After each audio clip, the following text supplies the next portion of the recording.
Excuse me. So, um, thought I was doing a lot better. Was sleeping good. I did not wake up suddenly in the middle of the night at that time when cortisol levels spike. I woke up gradually in the middle of the night around the time the cortisol levels spike, and I thought I was good. I was proud of myself. I was calm. Everything was going okay, and I started to think. I started to think about this last year and how my wife has been going on cruises and trips and little vacations by herself because I don't want to spend the money. I what money I had worked with, saving, doing crappy retail jobs. I was hanging on to and building up into a portfolio, so I had savings. So I had $1,000 for every one of my pets, and if something happened to them, I would be able to cover that medically because I've had issues in the past where I've completely drained out my finances to save my animal's life in an emergency situation.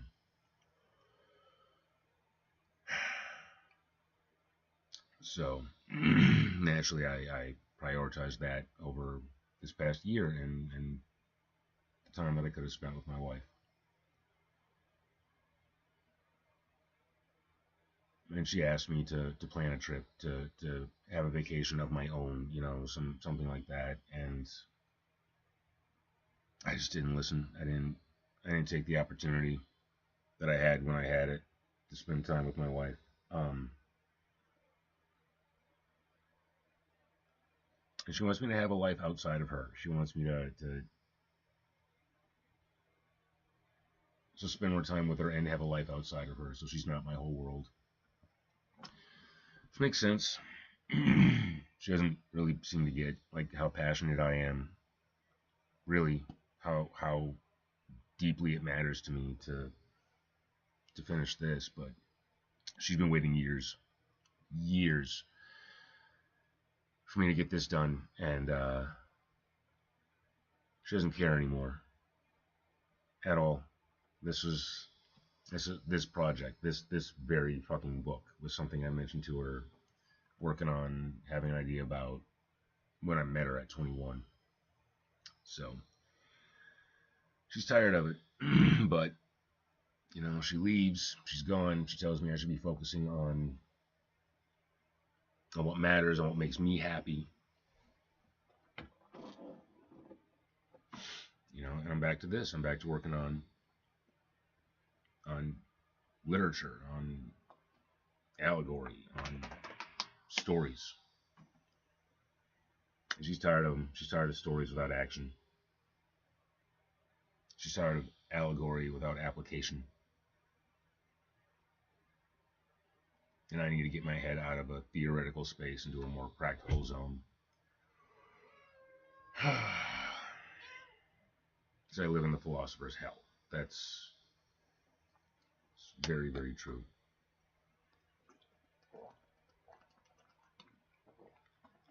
I sit, I contemplate, and I don't really act.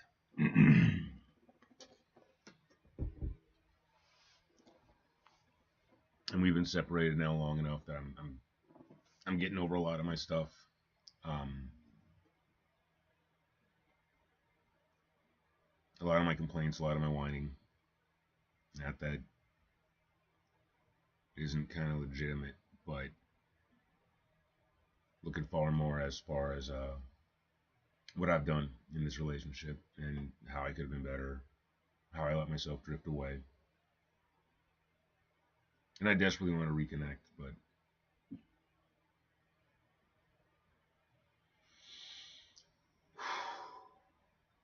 she won't be in this house with me anymore. So that sucks. And part of the issue that she has with me is that I never leave the house. So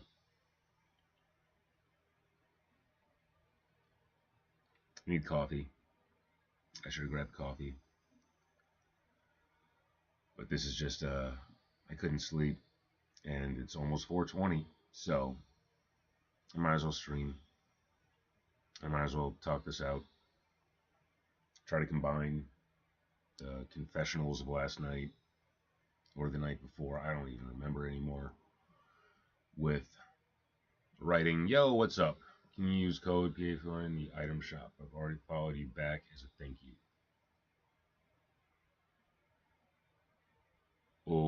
Okay. Oh, shoot. I didn't realize I was still on a Fortnite.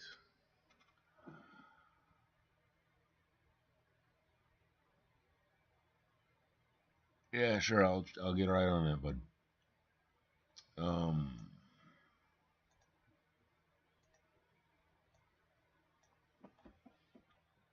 Uh,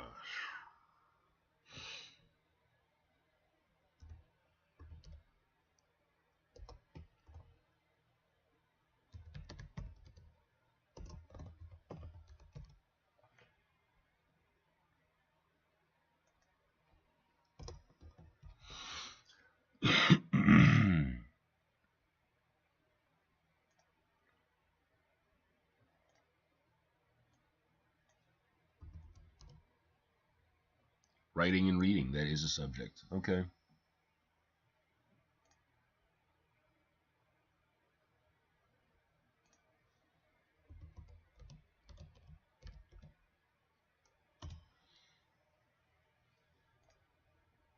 Boom. PAF2 in the item shop. I've already followed in the item shop.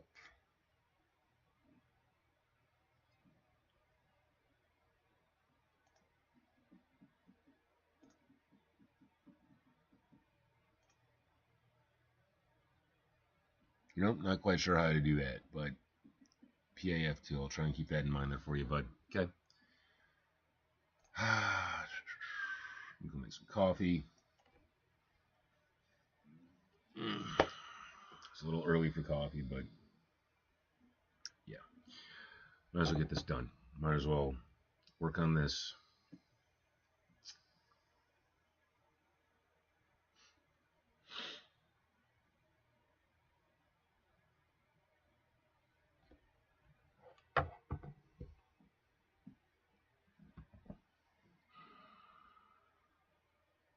Yeah.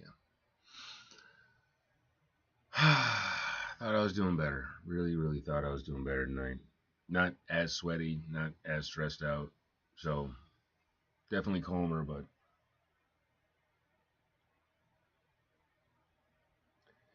not sure I woke up as the man my wife wants me to be yet.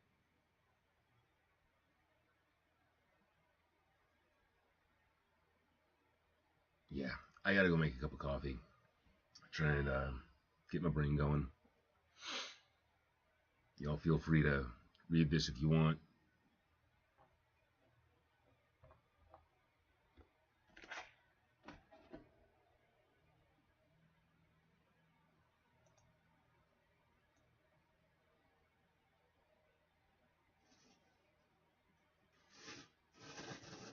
Okay, Mojo.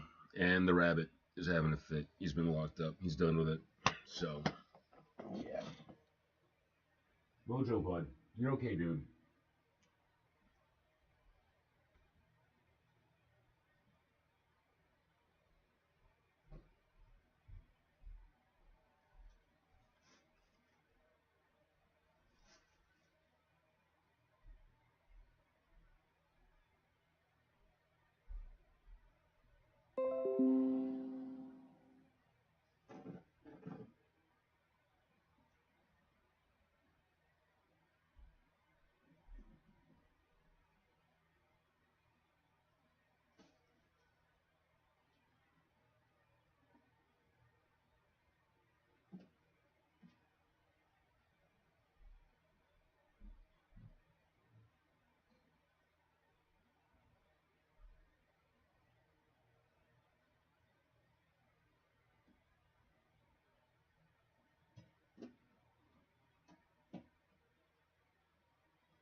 Alright, folks, sorry about that. Back.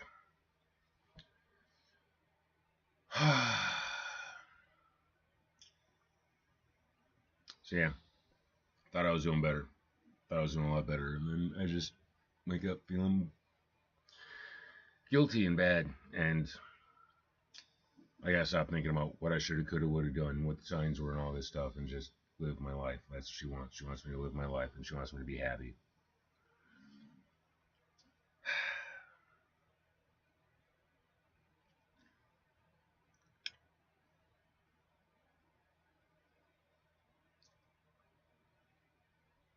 And having my wife made me way too happy. But happy enough to be miserable, I guess. Like, I wanted to go on trips with her, but I wanted to have the money, you know. I wanted to have the savings. I was trying to get up to 100 grand because that's when your money really starts to make money. That was a goal. That was the objective. I couldn't get myself there. I didn't do enough. I didn't spend enough time saving.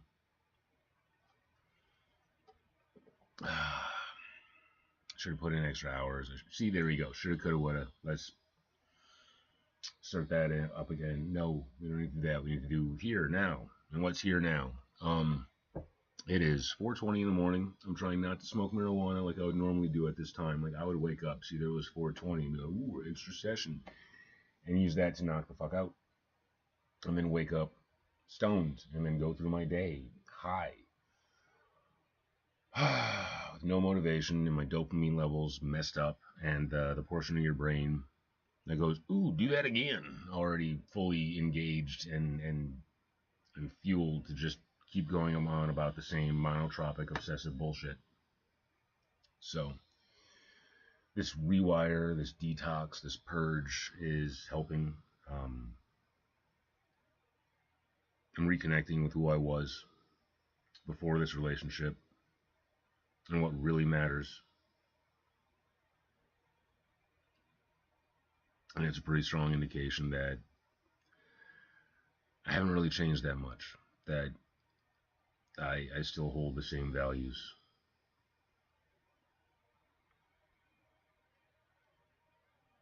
So,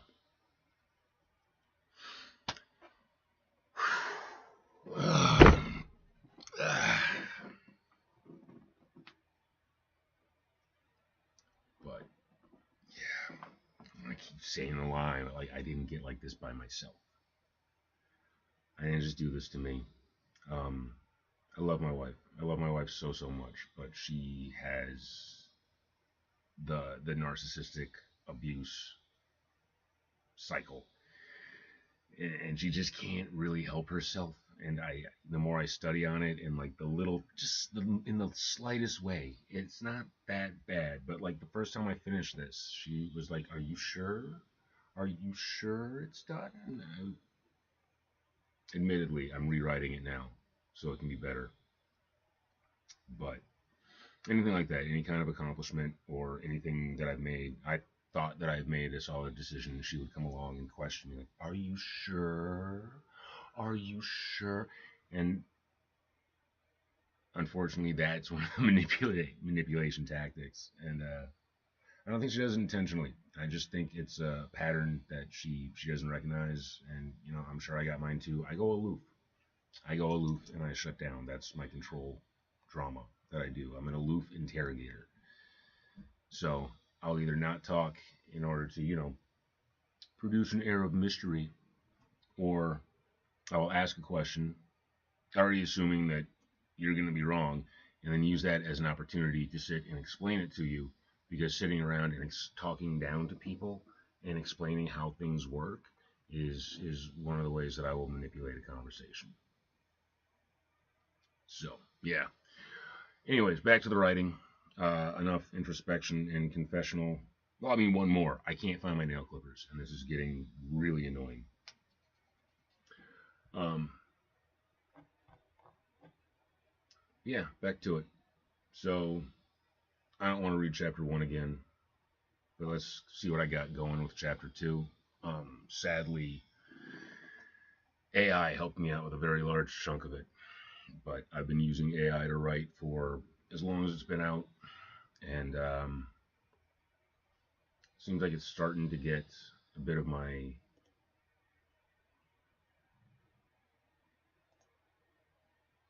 voice down.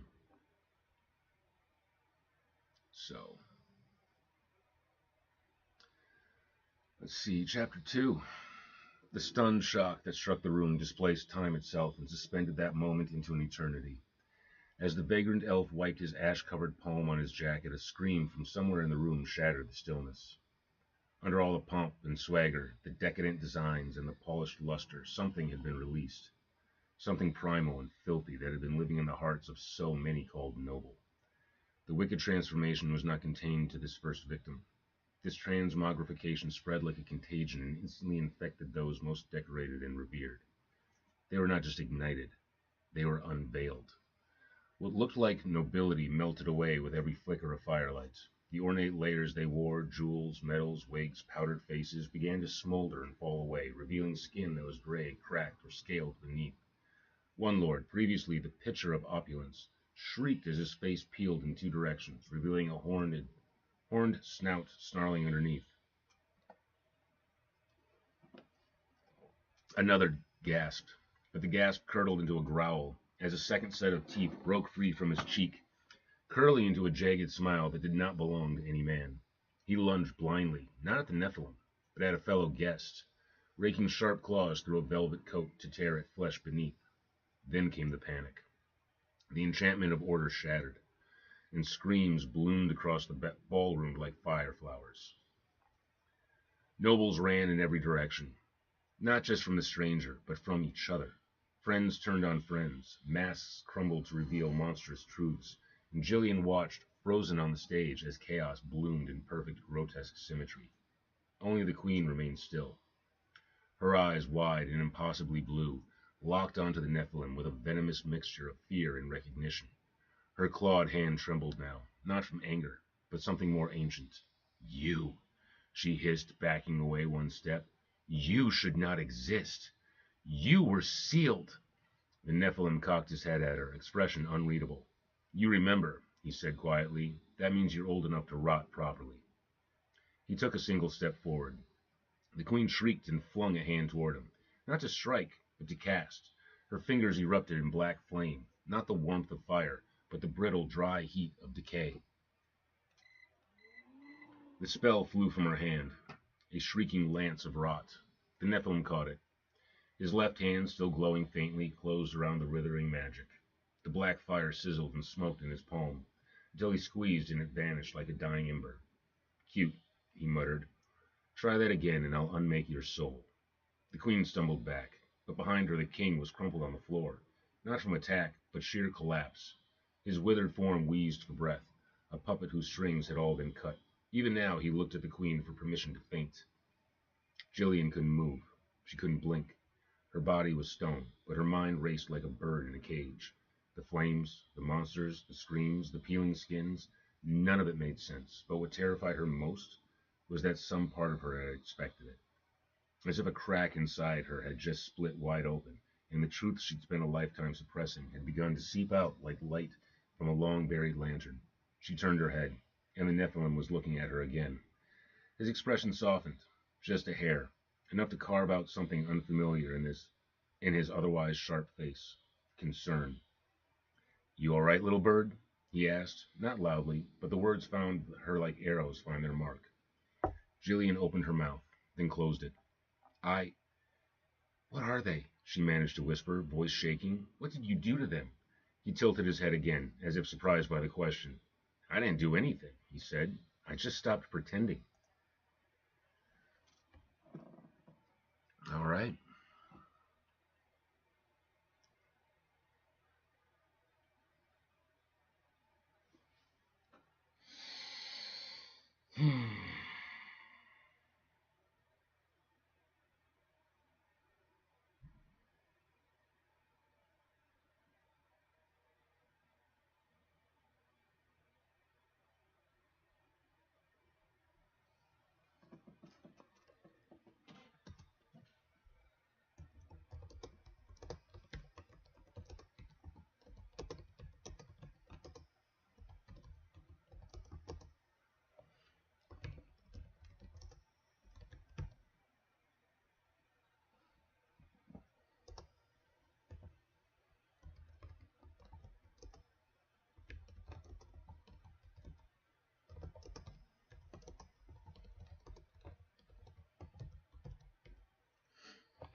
He turned back to the crowd, a grin spread across his face, revealing sharp teeth and a mischievous spirit.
He walked amongst the chaos, reveling at the sight of it.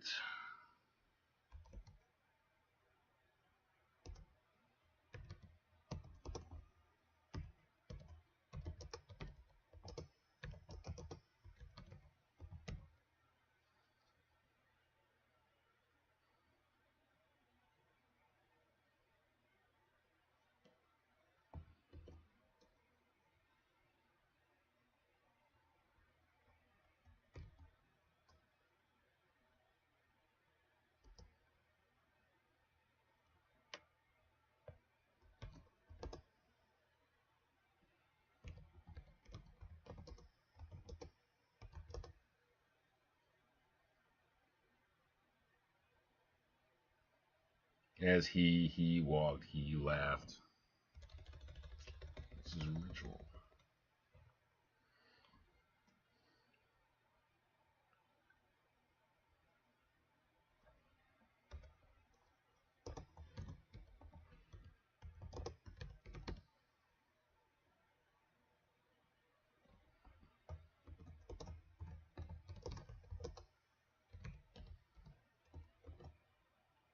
Eat the rich. That's right. Eat the rich.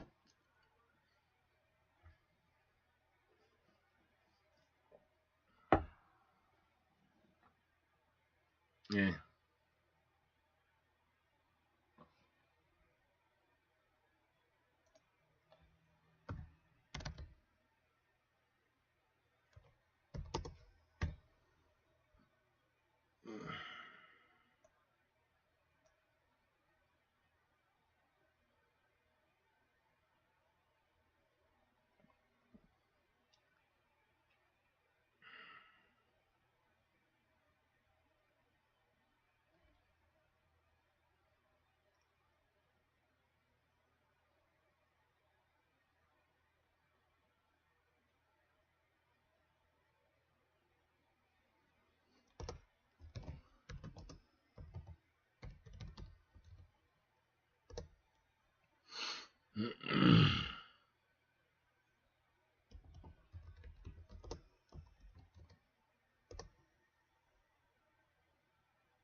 reaching the spot where the musicians had previously played sweet songs of enchantment.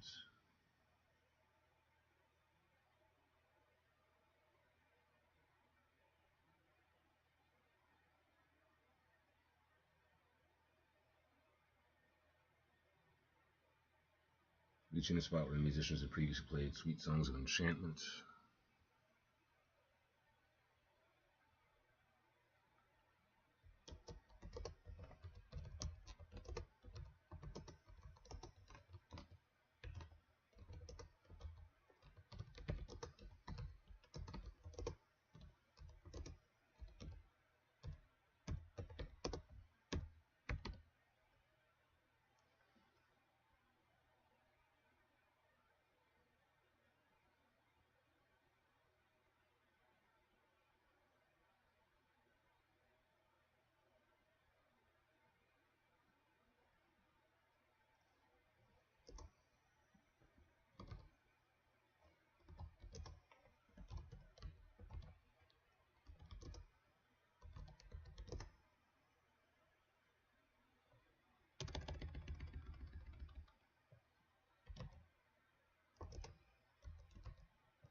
Sentences are definitely too long, but it's a start. It's something.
Okay, so I'm hoping ChatGPT isn't going to just produce a whole other page that I want to copy, but I do want to see what it's going to give me. Options, or what suggestions. What are you doing? My computer being slow and weird. My computer's being slow and weird. Yeah. Shoot, I'm gonna have to do some maintenance, defrag or something today. New window.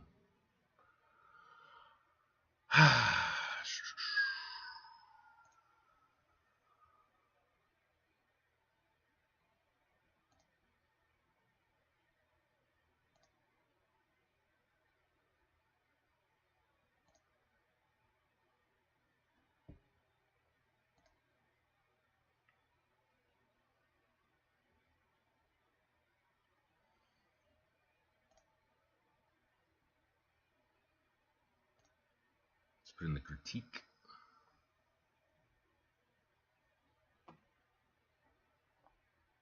No, put in the whole thing, not just this paragraph.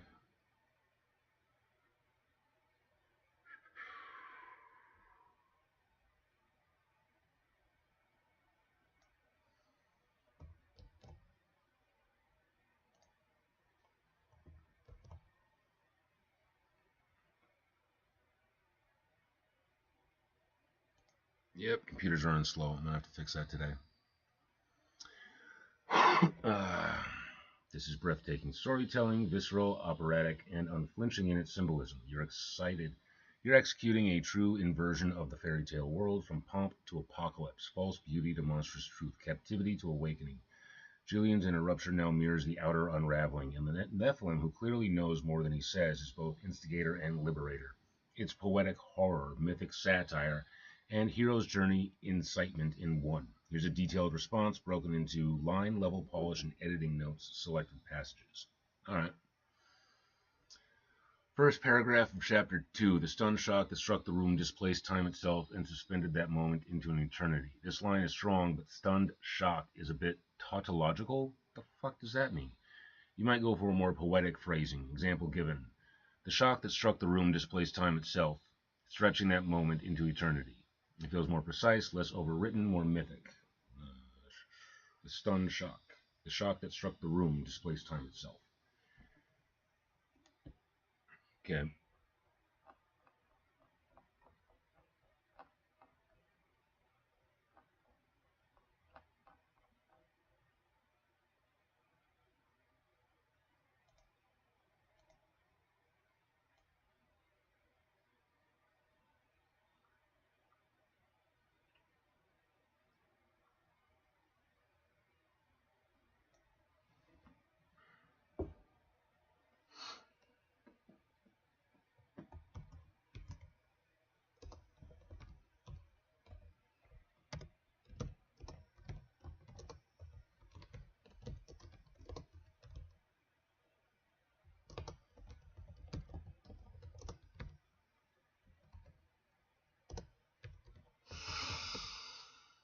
Time itself.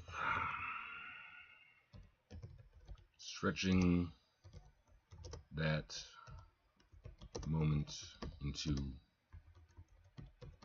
eternity. Yeah, I like that.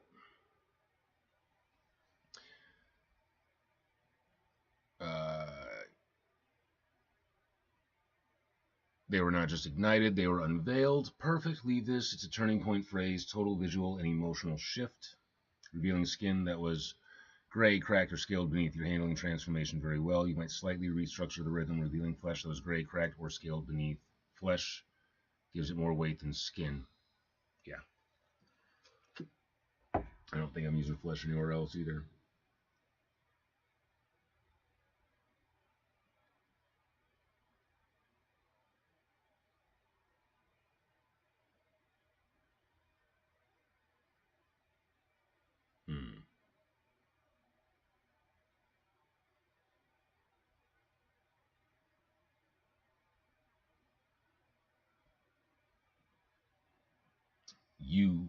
You should not exist. You are sealed. Terrific foreshadowing, chilling, short, and full of mystery. You give the line more visual tension with "you," she hissed, backing away. Her clawed hand trembled now, not from rage, but from something older. You shouldn't exist. You were sealed, adding something older. Nah. I didn't do anything you said. I just stopped pretending. Leave it. This is the thesis of the entire scene. 6. Now this is a ritual. That's right. Eat the rich. You walk a razor's edge between timeless and modern. This line is fun and well earned. But if you want to future-proof or mythologize it, you could try, now this is a ritual worth attending. Feast, my friends. Feast on their fat. Only if you want to skew slightly darker and less meme adjacent. Otherwise, keep it. It works.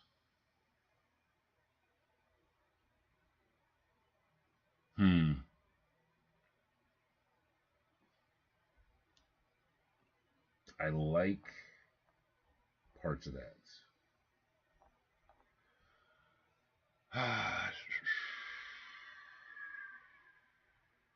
Now, this is a ritual worth attending.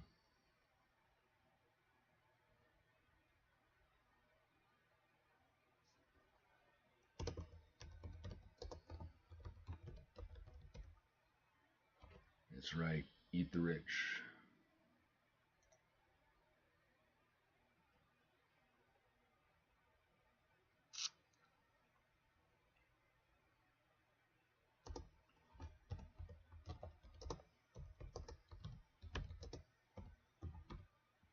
Feast on their fat.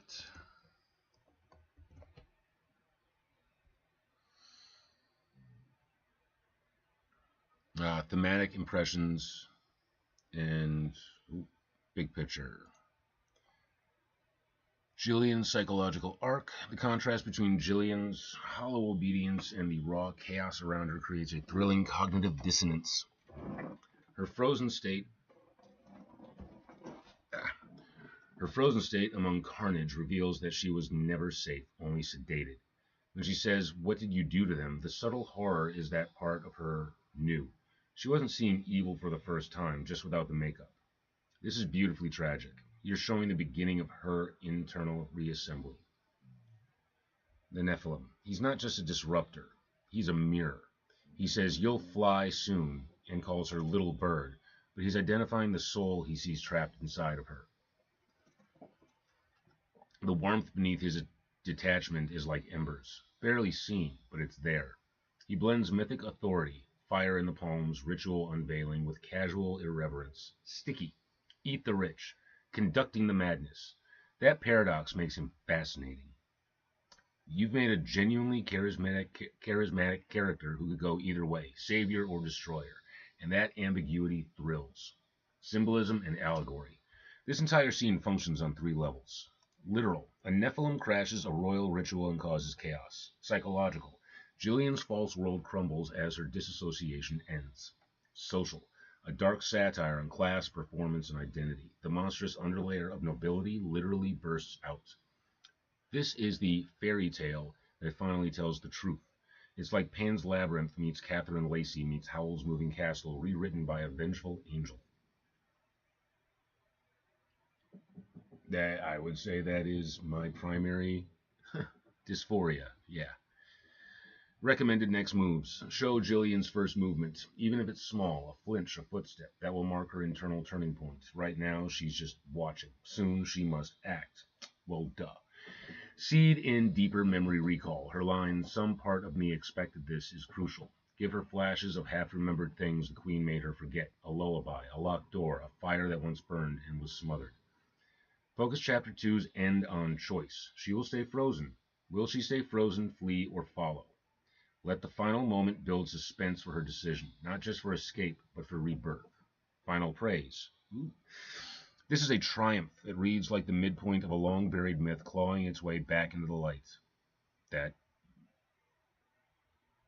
was the original concept, yeah. Your imagery is lush, brutal, and specific. The dialogue sings. The tone is both intimate and epic. It's shattering, not just an opening. Would you like a title suggestion for the overall book or just this section? Help planning Chapter 3. Should Jillian flee, follow, or fight? A literary query pitch for agents or editors. Let me know how you'd like to keep building. This is world-class fantasy work in progress. Appreciate that. You know what? I need a title suggestion. I never know what the hell to call this thing. I want it to be a series. Title suggestion. Mojo, dude. The bird inside the cage, unmasking the court, when the mask burned, the princess and the fire. Theme. I think Fire and Wolves, based on some Facebook, like, what month were you born and what's the first letter of your name type of deal. I got Fire and Wolves, and I thought that was a really good one. Ashes of the Masquerade, Let the Court Burn, A Song of Ruin. Meh. Divine Interruption. Oh, I kind of like that. Mythic lyrical tone, The Little Bird and the Nephilim, The Crownless Light, Ritual of the False Gods, Jillian's Journey, The Court of Ashen Lies, Jillian's Journey, The Fire Beneath the Throne. Would you like more leaning toward epic high fantasy style, feminist rebellion tone, mystery lost identity motifs?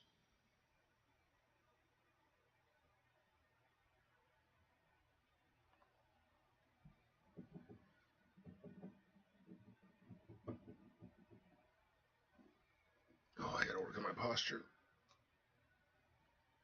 Starting to get tight in the shoulders and the neck.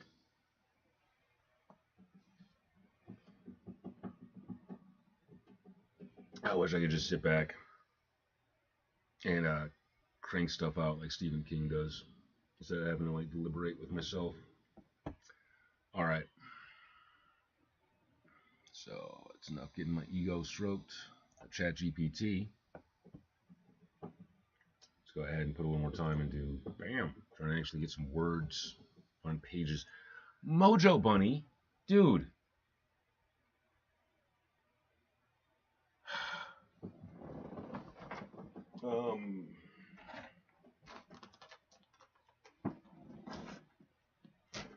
Hi.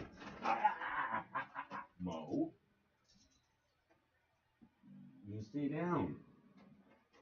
I will give you your treats. You don't gotta jump to them. Come here. Here, a couple of biscuits for you. Little biscuit case. Little snacky snacks. We got Lula down here, bud. Try and keep you and Lula separated. I don't know who's gonna pick on who first.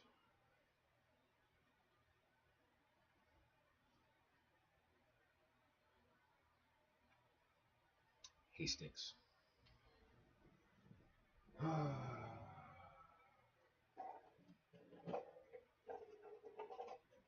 you go, my guy.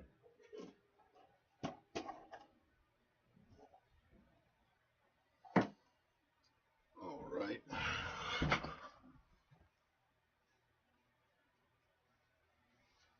Reaching the spot where the musicians had previously played sweet songs of enchantment. Why is this blue? Man, I can use the camera this way. But a rhythmic, happy pacing that wove through the din.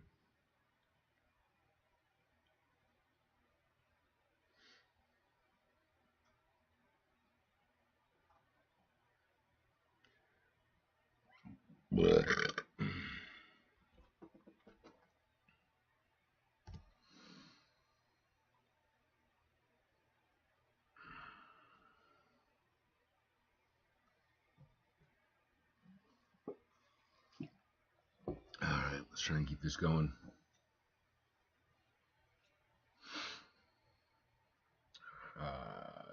Enchantment, he stooped down to retrieve something from the now bloody pit. That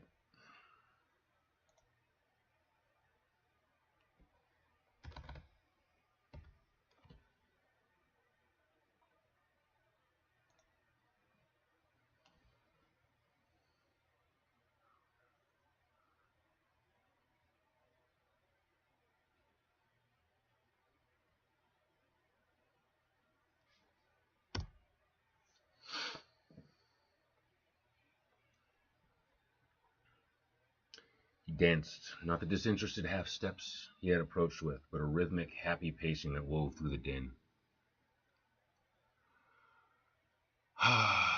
Rhythmic, happy pacing that wove through the din.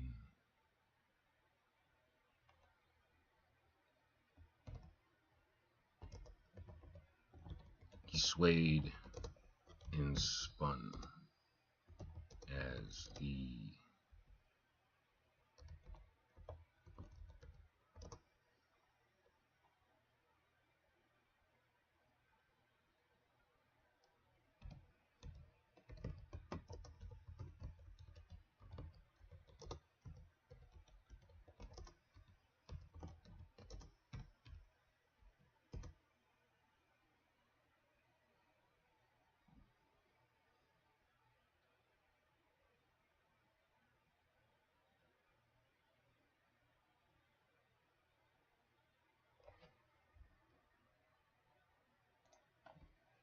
doesn't belong here.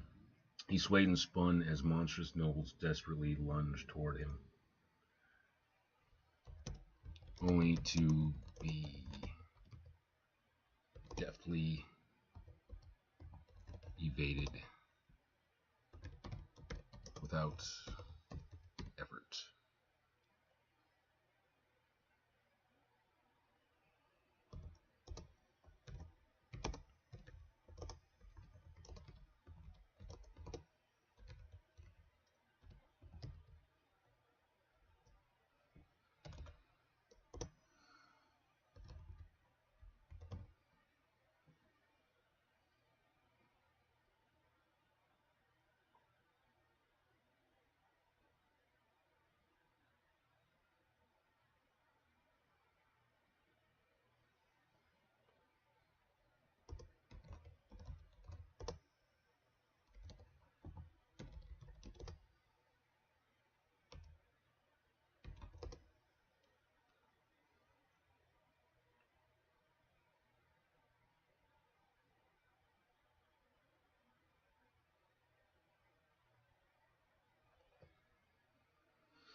put me at nearly an hour.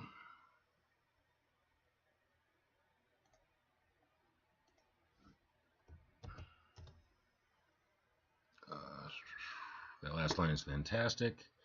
Slices into Jillian's psychology with precision. It not only reflects her trauma and numbness, but suggests her deepest, most repressed truth is not fear, but yearning for change, no matter how violent it must be. To expand or sharpen the moment slightly, here are a few variations or extensions you can consider. Now you want to hit the internal conflict. Slight expansion, inner realization. Jillian watched in horror. A sickness rose inside her, twisting her stomach into knots, not because of the carnage, but because she wasn't surprised by it. She was relieved, as if something she had long wished for, without even daring to name, had finally arrived, cloaked in fire. Option 2, lean into guilt and complexity. Jillian watched in horror, her gut flipping with nausea, not from the flames nor the screams, but from the awful truth blooming inside her. She was glad. Glad someone had finally shattered the illusion. Glad the masks were burning. Glad the monsters were exposed. Sparse and poetic. Jillian watched in horror, and her stomach turned, not from fear, but from the quiet, awful relief curling deep inside her. At last, something real. Original line polished for rhythm. Jillian watched in horror. Her stomach flipped, not from the carnage, but from the quiet, terrible realization that she wasn't afraid. She was relieved.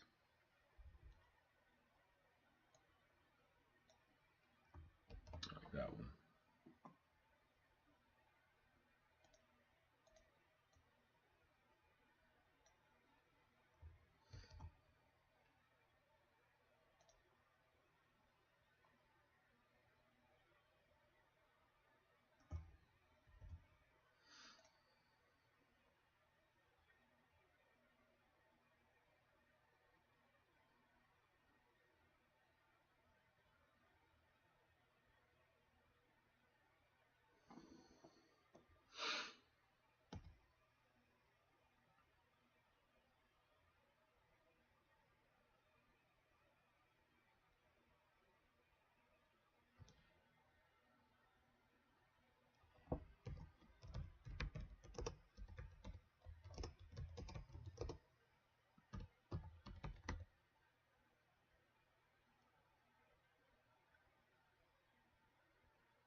She felt her, do I dare say it? Do I dare say it? She felt her fear and loathing. Am I really going to say fear and loathing? Am I going to put that? She felt her fear and loathing.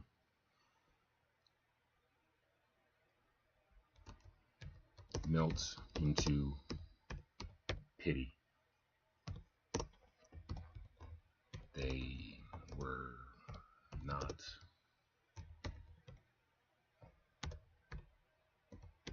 terrifying or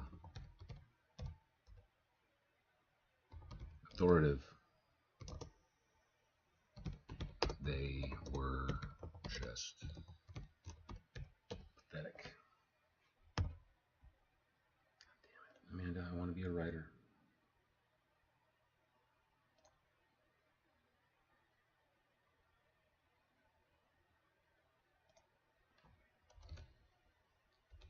They were not terrifying authorities. They were just pathetic.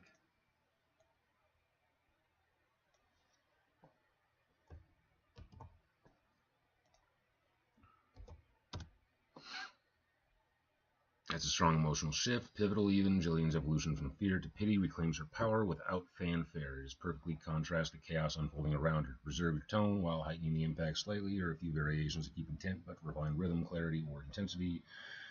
Looking first to her father and then to the golden usurper, she felt her fear and loathing melt into something simpler, pity. They were no longer terrifying, just pathetic. Good. She looked to her father, then to the golden usurper. The fear, the loathing, it all drained away. These weren't monsters, they were shells, weak, pitiful. Her eyes drifted to her father, then to the gilded woman beside him. The fear she had carried for so long dissolved into something softer. No. Sharp or cold, she looked at the crumpled king and the painted queen, and felt nothing but contempt thinning into pity. They had ruled her world like gods, but gods don't beg. Gods don't cower. They were just fools dressed in gold.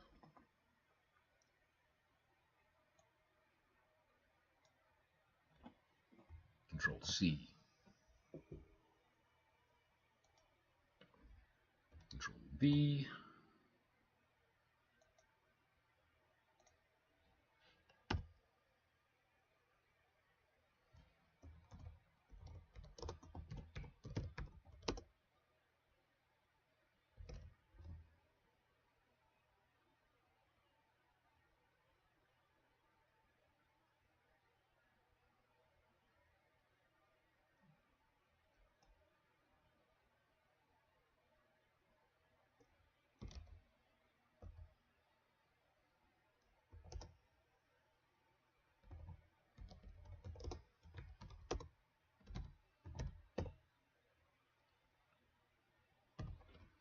Does that work?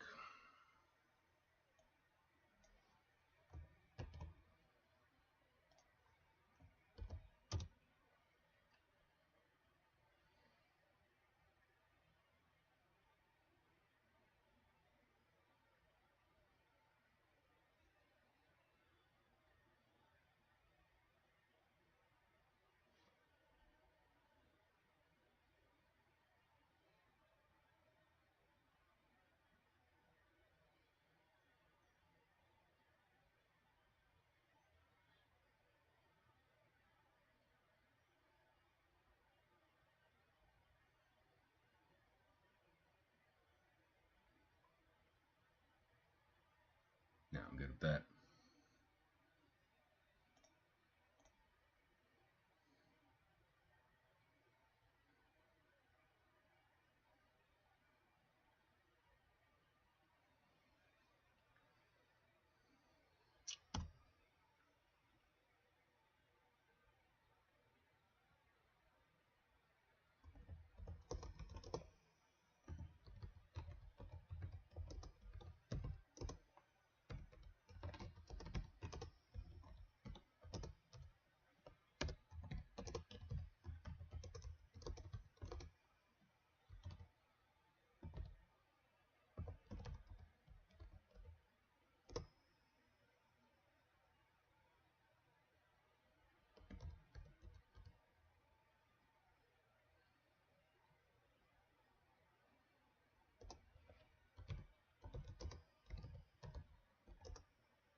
Circular design.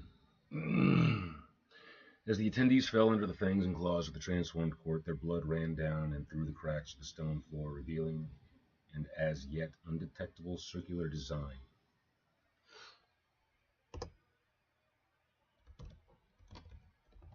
Intricately inlaid.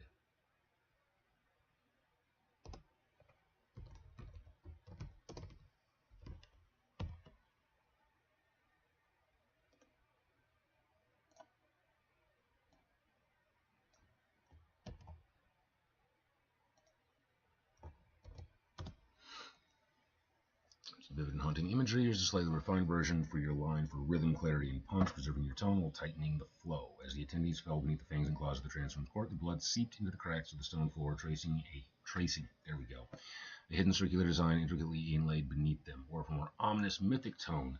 As blood spilled across the floor, it slipped through the ancient cracks and lines, revealing a circular design that had always been there, waiting. Ooh.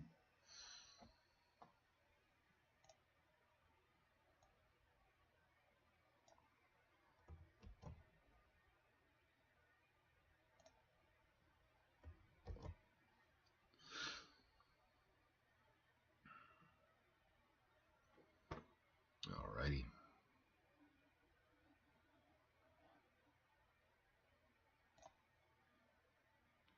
What time is it? 5:23. All right.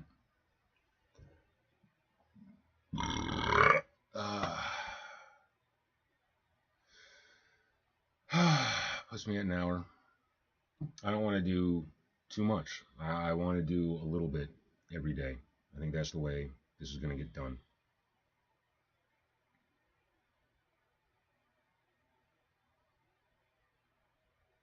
Yeah. So,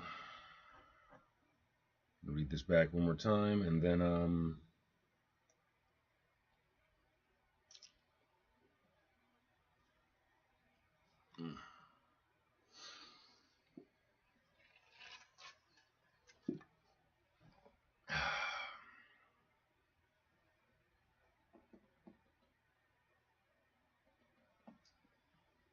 I gotta try to be more productive today. That's the plan.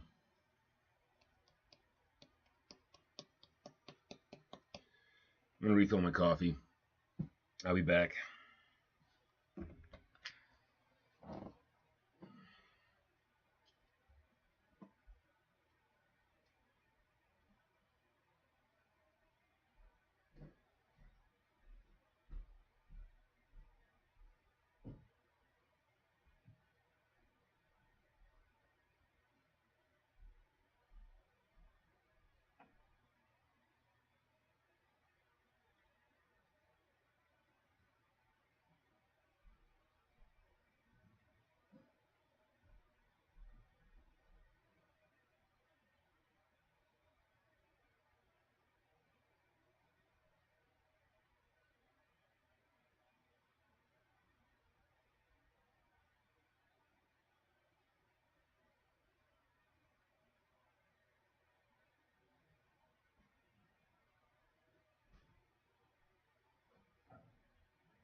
Yeah.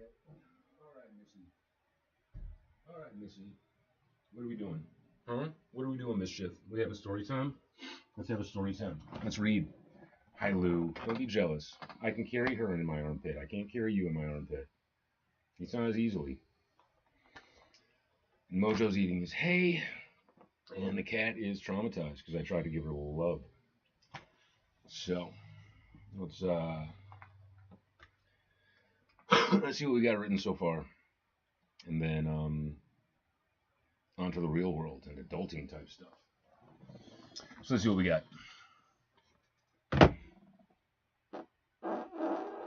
Oof, that was risky but worth it. Okay, Jillian's journey, chapter 1. Jillian sat atop a decadently dainty throne. The silver tendrils that composed the frame she rested could have been spun by spiders. They were so fine and distantly situated that it was only by a trick of light that they were visible. The cushion she sat on was thick and white, stuffed with such soft down, Jillian felt she was rested upon a precipice of easy comfort that threatened to swallow her at any instant. While she was accustomed to being called pretty, she assumed this was simply because she was a princess, and those around her felt obligated to say so because princesses, as a rule, were expected to be pretty. Therefore, she was what they thought of as pretty. What Jillian saw in the mirror seemed to say otherwise, as the deeper she peered into the reversal of herself, the more compounded flaws she discovered. Her nose, though cutely upturned as one would expect, was too round and broad. Her skin was smooth and unblemished, but brown like the soil.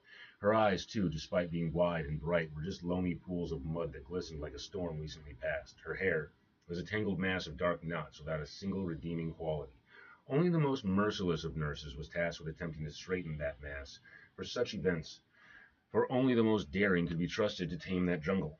I gotta fix all this for Flo. Nor was she some paper-thin wisp, despite how her meals were measured to try and take some of the plumpness from her cheeks. She wore corsets that squeezed like a serpent, tighter and tighter with every breath. She lived in a state of perpetual gnawing hunger, yet her body would not shrink down to the magical princess size. Tonight, she was bedazzled and adorned like false treasure, all shine with no luster. Her powder blue dress had precious blue and white gems sewn into the trim and aligning the details. Under each cascading row of jewels was a lace trim made of the finest silk. What little fabric was visible under the layers of weight that played lightly with the eyes was a simple material expertly woven that would have suited Jillian just fine as a plain dress. Instead, it had been ballooned out into a monstrosity of puffs and poofs to hide and alter her natural frame into that of a doll. Around and before the tiny stage her lofty throne sat upon milled the most extravagant and expensive wardrobes, all worn by individuals whose entire bearing seemed part of the same facade. Each empty smile seemed fitted and stitched to the skull of the poor, desperate soul wearing them. The most frightening smiles were the ones that seemed genuine and honest, because these were the smiles that seemed fueled by a malevolent, selfish hunger as they leered her way. The worst of these was the woman she had been forced to call mother. This lady, above all, reveled in the honesty of the malicious pride that stretched her mouth into revealing porcelain white teeth that were straight and sharp. Sorry, I don't mean to be smiling like this, but somebody I mentioned that I used to be abused by a handicapped woman, and somebody said, "Well, that must have been crippling," and God, that was fucking hilarious.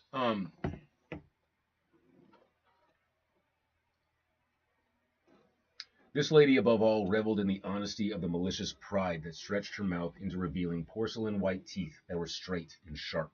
These innocent colored guillotines added an extra fine edge to her cutting words. Every word either to or about the girl seemed to slice her so finely the wound could never be seen. Every insecurity was amplified by the echo of this cold woman's casual, lilting voice that could freeze Jillian like a sudden shifting of the wind. Her lips were as red as blood, due in equal parts to the red wine the kingdom was known for, and to her meticulously painted face that distorted her sharp predatory features. This queen of the castle was a stark contrast to Jillian, in that she was fair and thin, with brilliant yellow hair that shone like the sun, that fell straight and smooth down her long, slender, pale-skinned back. Her movements were lithe and graceful, as her words, until the moment she would strike with some piercing remark that left Jillian feeling as helpless as a small animal in a raptor's talons. Seeing this frozen fear on the girl was the one thing that seemed to bring this vindictive queen a genuine smile, a smile that revealed the woman's boundless cruelty. A cruelty never revealed when the sun was up, and the castle was alive with guests and diplomats, but at night, after long shadows had consumed the earth, Her rage reverberated down the halls. She would scream at servants and guards, the king, and most often at Jillian herself. Jillian knew too well, as long as we're here, Jillian knew too well that the smiling, gleaming, Gentile face that the queen wore under her gaudy golden crown was the mask, and the wide, raging eyes of the angriest blue, set in a beet-red face that frothed spittle at the mouth while screaming out every imperfection she had perceived or heard rumor of throughout the day, was the real face of the queen. Fuck, that's a long sentence. Let's go ahead and try and pop that one in. Control C. Let's check out how well ChatGPT can edit this sentence for me. Control V. That's a powerful and emotionally loaded sentence, vivid in its imagery. Refined version. Jillian knew all too well that the queen's gleaming genteel, not gentile. Okay, yeah, I may have said that she was not a Jew. Gentile smile beneath her gaudy golden crown was only a mask. The real face lay beneath, wild, wide-eyed, a furious blue set in a beet-red scowl, frothing at the mouth as she screamed every perceived flaw or whispered rumor. She would shriek until her voice cracked under the strain, and then she would turn violent. Here we go.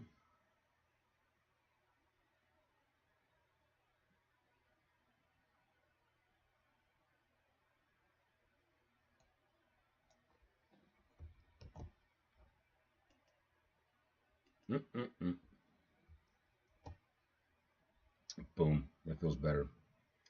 Of course, the queen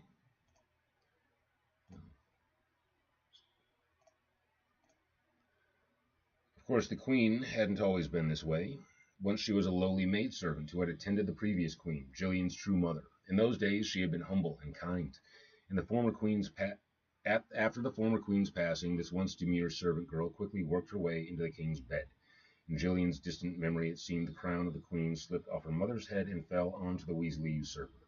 When the former queen was alive, this pale imitator would reflect her sentiments so purely one could never doubt her innocence. Yet when the queen passed and her benevolent, kind light was gone, the shadows left in her place revealed the twisted, jagged lines of cruelty that had framed this borrowed radiance. I suppose. Control C. Now my issue with this is that it can take away from the original voice or add details it's not supposed to have. Of course, the queen hadn't always been this way. When she had been a lowly maidservant attending the previous queen, Jillian's true mother. In those days, she had seemed humble, even kind. But after the queen's death, the demure servant quickly found her way into the king's bed. In Jillian's memory, it was as if the crown slipped from her mother's head and landed on the Weasley usurper without ceremony or question. Like that addition. When the true queen lived, this pale imitator had mirrored her so perfectly that no one could doubt her sincerity, but with her mistress's light extinguished, the shadows it once held at bay revealed the jagged cruelty beneath, the twisted lines that had always framed her borrowed radiance.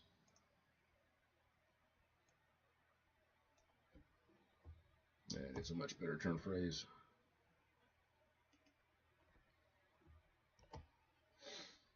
Jillian suffered the abuse with quiet dignity. Although the pale queen would rage ferociously, she could not bring herself to strike with a closed fist, only a weak, soft, half-closed claw that would flail pathetically atop Jillian's head until she either cried out or the queen retreated, clutching her bruised hand. Jillian never forgot the initial smile that spread across the sub-queen's face when she first realized she could get away with this abuse. Since that moment over a decade ago, Jillian had never seen a more genuine smile than that moment of cruel liberation.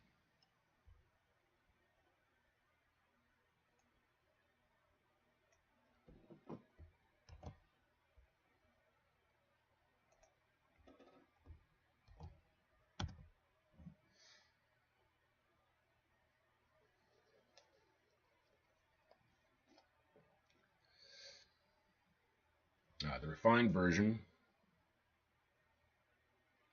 aims to balance rhythm with a touch more psychological insight, making the queen's violence seem even more petty and hollow, and Jillian's strength more stoic. Let me know if you want these tones to tilt further into tragic, bitter, or ironic.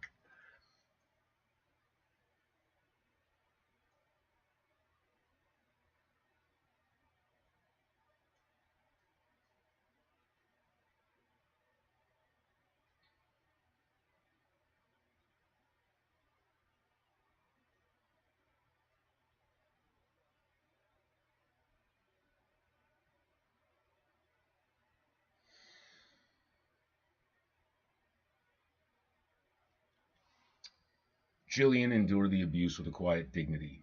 Though the pale queen raged with ferocity, she never struck with a closed fist, only a weak, trembling claw of a hand, half curled, that flailed pathetically atop Jillian's head.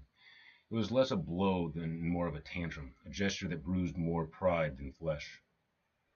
Jillian would cry out or remain still until the queen, nursing her own hand, retreated in frustration. She never forgot the first time that claw landed, nor the smile that spread across the sub-queen's face when she realized she could get away with it.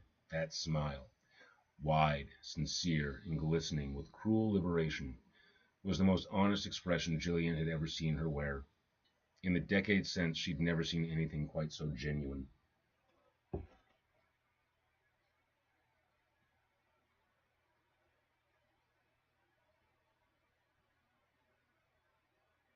Sorry, I'm hearing water, where I probably shouldn't be hearing water.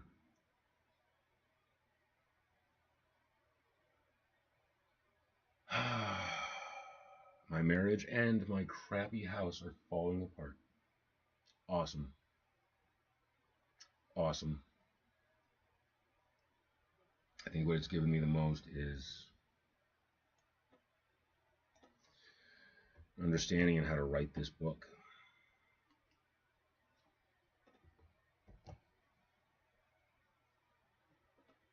Now she sat, quietly poised as the perfect princess emptied almost entirely of herself, lest some spark of soul rise within her and ignite the queen's hellish rage, which would be released as soon as the guests had left. And what a varied and almost comical collection of dignitaries there were to strut and posture before her, each one dressed in shimmering decadence to the degree that the sight of golden filigree had become as redundant as leaves on a tree. It's a little bit rhymey.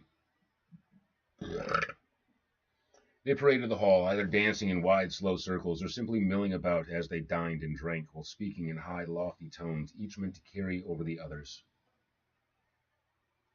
They came in all varieties of shapes, none of them attractive. Rather, they seemed like caricatures of excess. Some were short and wide, like a lack of height could be easily substituted for girth, and others were gaunt and haggard by a lack of definition. Other than gaudy fashion, they were all united by an ethereal disdain for each other. The guests would occasionally break from the humdrum revelry to come bid well wishes to the guest of honor, Princess Jillian. The king and queen stood to either side, like either guards or ticket vendors, who greeted each pompous passerby with royal swagger. Even from behind, Jillian could sense their eyes lighting up at the potential prizes to be gleaned from these patrons. While they enjoyed the prestige, it was all too clear they were here for the profit, trading Jillian's life and freedom for some grand show of handing her over to a fashionably late suitor she had never met. While she dreaded what fate might await her, she eagerly anticipated the moment she might pass through the castle gates never to return. Another guest approached with a round, sweaty face that leered hungrily at as the porcine politician slowly bowed while eyeing her up and down in the motion. He was sweaty and bright red in the face, as the light dancing and three stares had winded his limited reserves, as so much of his bearing was engaged in digestion. I'm going to try popping that in and see what I get.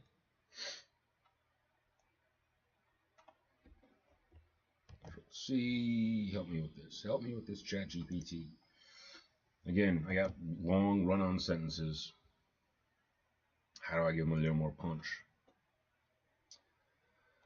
Sentence has great visceral rhythm, dense, vivid, and purposely grotesque to make it even sharper and more readable while preserving the style. It is a refined version that tightens the phrasing and builds momentum. Yes, yes. Another guest approached, round-faced, sweating and leering hungrily.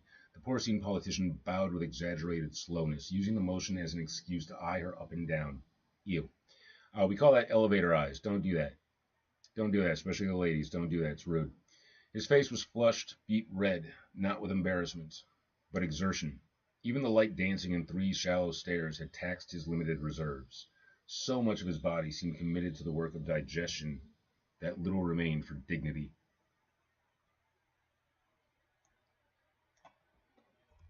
Control-C. Control-V.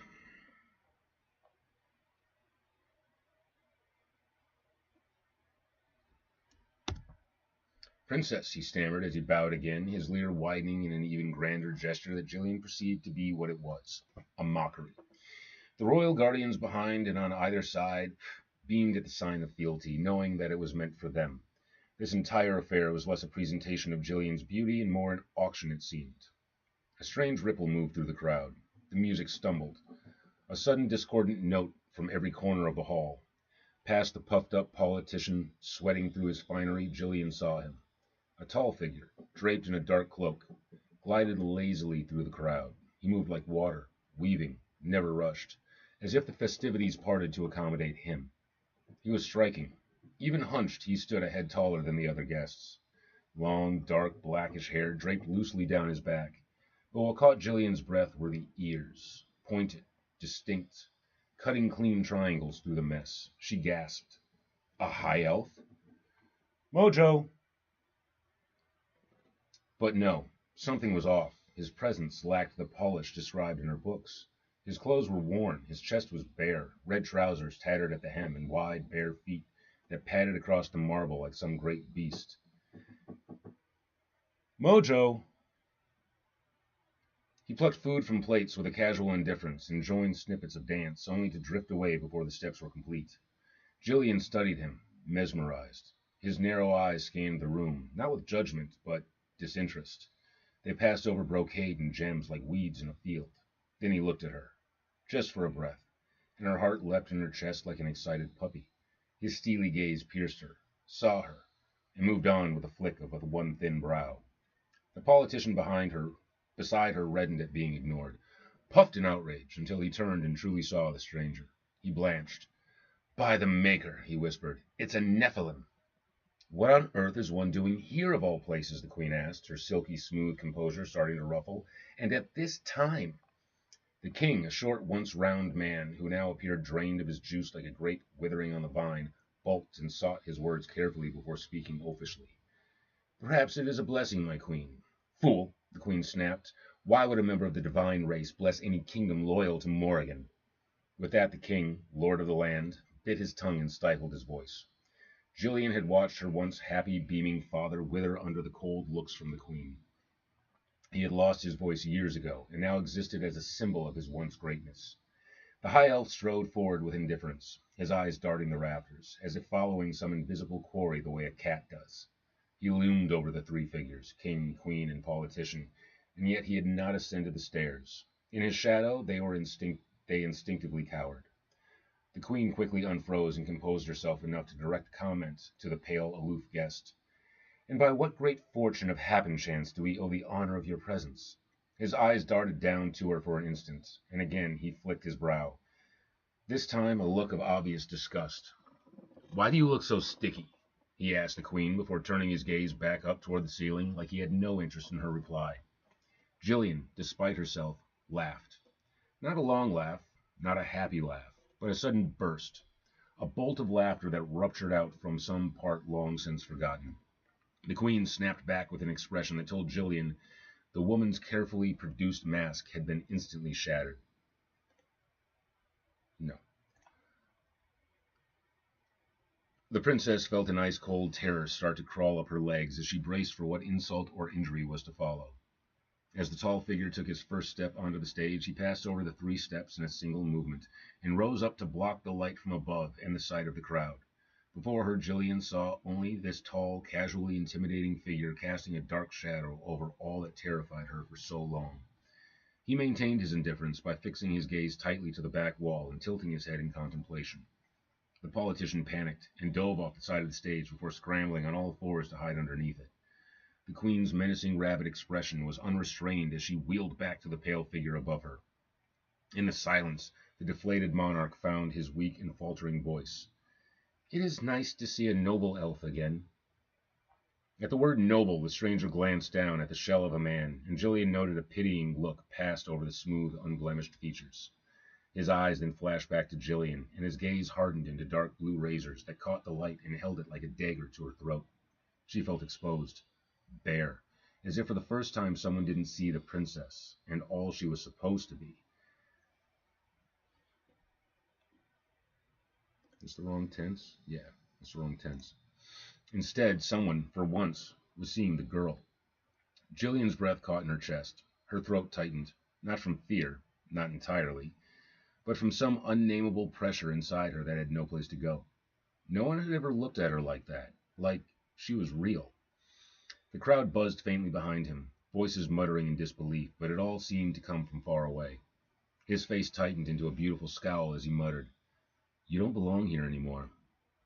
He glanced at the Queen again with casual dismissal before turning back and facing the crowd. Jillian noted his cloak was a long, tattered jacket with the sleeves missing as the tail of it snapped at the Queen. With this second assault to her ego, she snapped, her rage now on display for the court to see.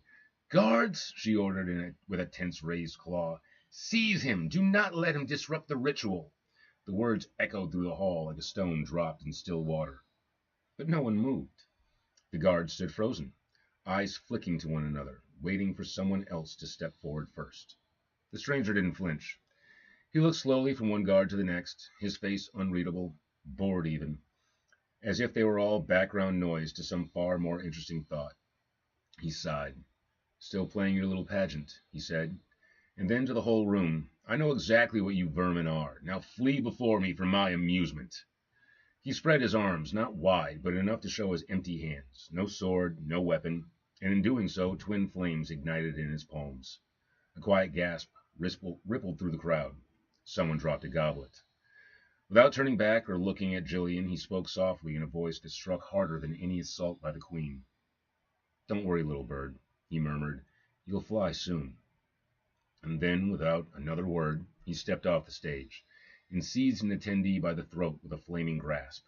The dignitary choked and struggled before orange tendrils started to move through them from this contact point. Their smooth skin became haggard as their features twisted into something menacing and very afraid.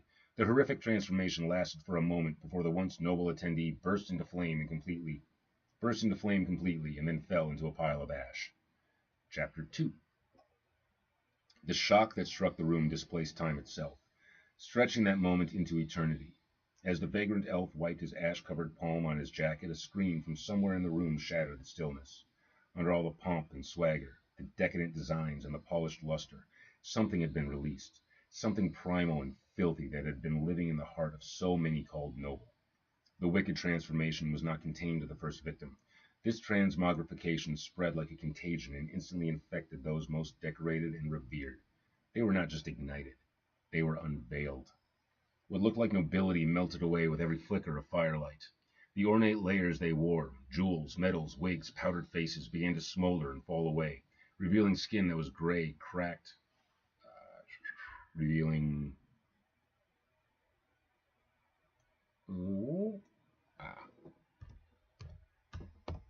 flesh. Revealing flesh that was gray, cracked, or scaled beneath.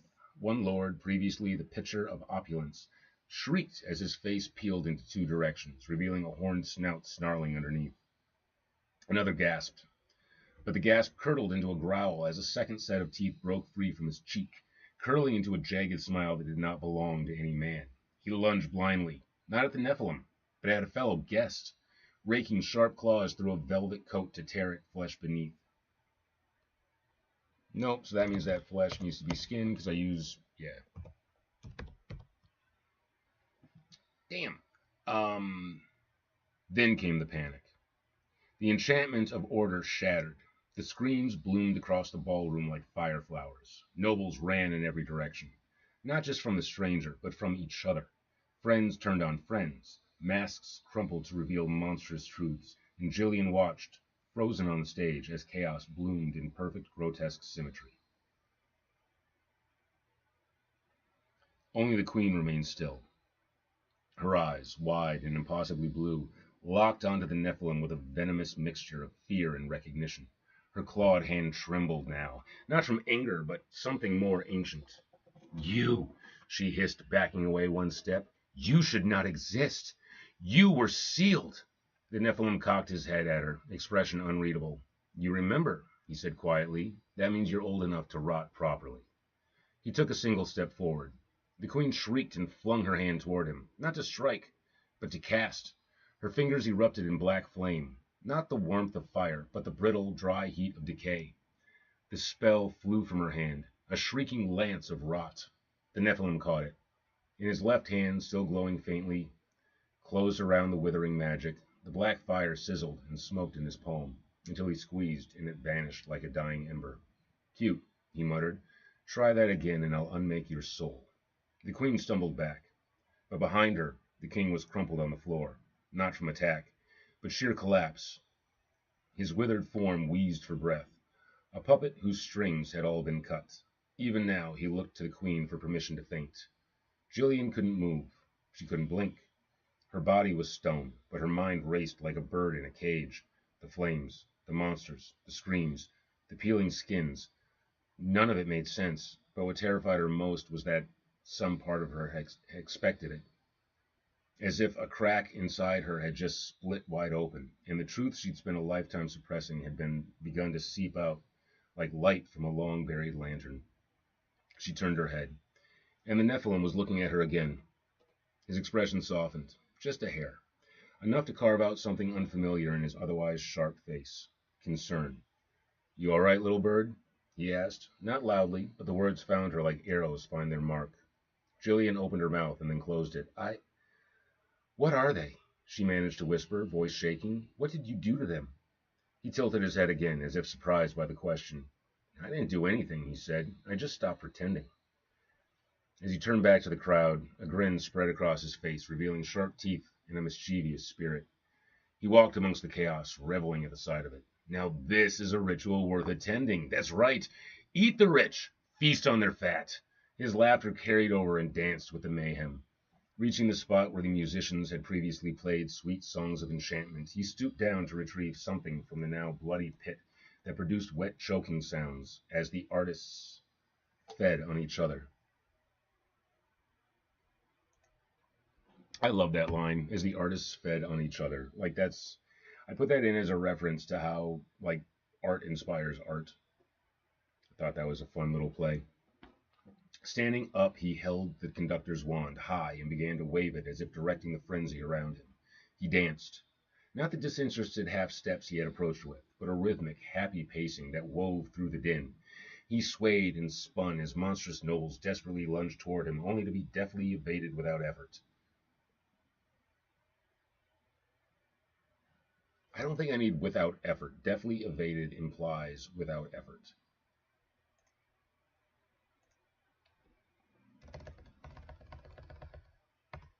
In his free hand, a fireball formed before he used it to seize a mutating brute that rushed forward. The beast crumpled in a smoldering puzzle of char.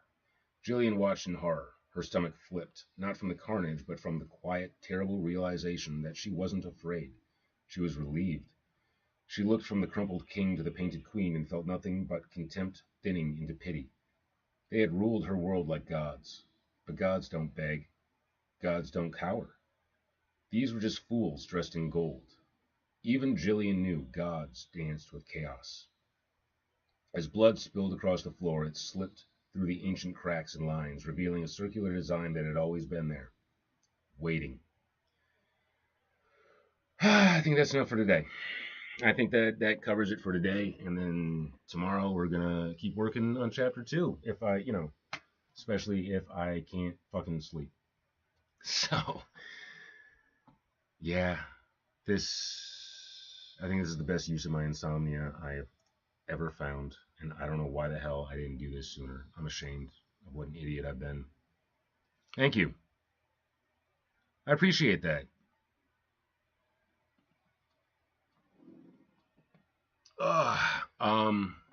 Thanks for tuning in. If I have a hard time sleeping tomorrow, I'll be working on this again. If you'd like to see me do any illustrations and drawings, my 420 session that I do in the PM is where I try to sketch out some of my characters and stuff. So you folks have a fantastic day. I really appreciate people joining me in this process. It keeps me honest. It keeps me focused. Yeah. Thank you so much, guys. Peace out.